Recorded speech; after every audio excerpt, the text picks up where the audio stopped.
ሰላም የእግዚአብሔር ቤተሰቦች ከማህበረ ቅዱሳን ቴሌቪዥን የዕለቱን አጫጭር መረጃዎች ይዘንላችሁ ቀርበናል።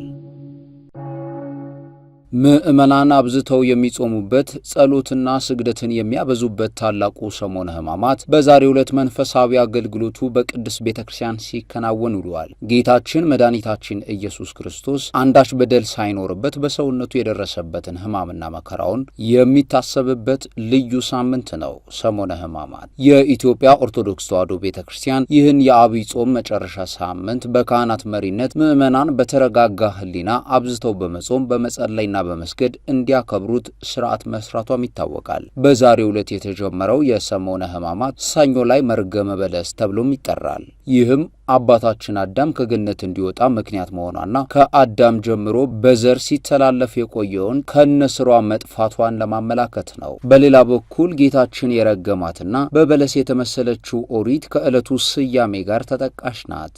የማህበረ ቅዱሳን ሚዲያም በሰሞነ ሕማማት የሚፈጸመውን መንፈሳዊ አገልግሎት ለተመልካቾች በቀጥታ ስርጭት እያስተላለፈ ይገኛል።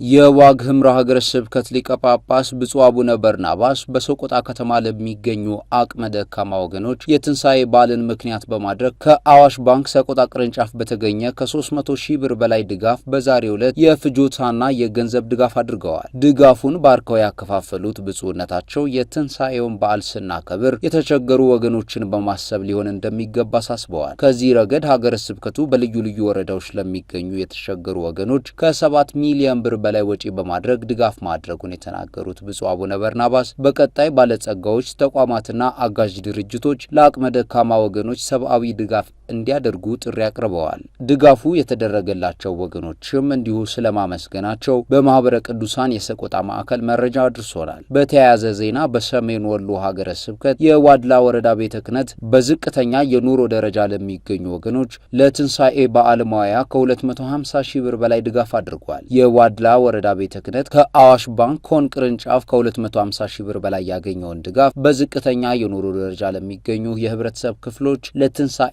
በዓል መዋያ እንዲሆናቸው ድጋፍ አድርጓል። መረጃውን በማህበረ ቅዱሳን የወልዲያ ማዕከል ሚዲያ አገልግሎት ዋና ክፍል ዘግቧል። በሀገርና በቤተ ክርስቲያን ላይ እየተስተዋለ ያለውን ሁለንተናዊ ቀውስ ለመቀነስ የካህናትና ባለሙያዎች ድርሻ ከፍተኛ መሆኑ ተገለጸ። በማህበረ ቅዱሳን ሙያ ማህበራዊና ኢኮኖሚያዊ አገልግሎት በሁለንተናዊ የምክክር አገልግሎት የሚሰማሩ ካህናትና ባለሙያዎችን በማሰልጠን ላይ ሲሆን ይህም ኦርቶዶክሳዊ ቤተሰብንና ማህበረሰብን ለማጠናከር ሚናው ከፍ ያለ መሆኑ ተጠቁሟል። ጠንካራ ኦርቶዶክሳዊ ቤተሰብንና ማህበረሰብን ለመፍጠር በደብረ ብርሃን፣ ወልቂጤ፣ ሰቆጣ፣ ከሚሴ፣ አሶሳ ና አዲስ አበባን ጨምሮ በልዩ ልዩ ማዕከላት የአመካካሪዎች ስልጠና ተጠናክሮ መቀጠሉ ተነግሯል። በያዝነው ዓመት ከ460 በላይ አመካካሪዎች መንፈሳዊ የምክክር አገልግሎት አሰጣጥ፣ ኦርቶዶክሳዊ ጋብቻና የልጆች አስተዳደግ፣ የሱስ ችግሮችን ለማቃለል የአመካካሪዎች ሚና በሚሉና መሰል ጉዳዮች ላይ ስልጠና እንደወሰዱ ተገልጿል። ሰላም እግዚአብሔር ከሁላችን ጋር ይሁን። ለዕለቱ ያሰናዳናቸው መረጃዎች የእስካሁኖቹ ነበሩ።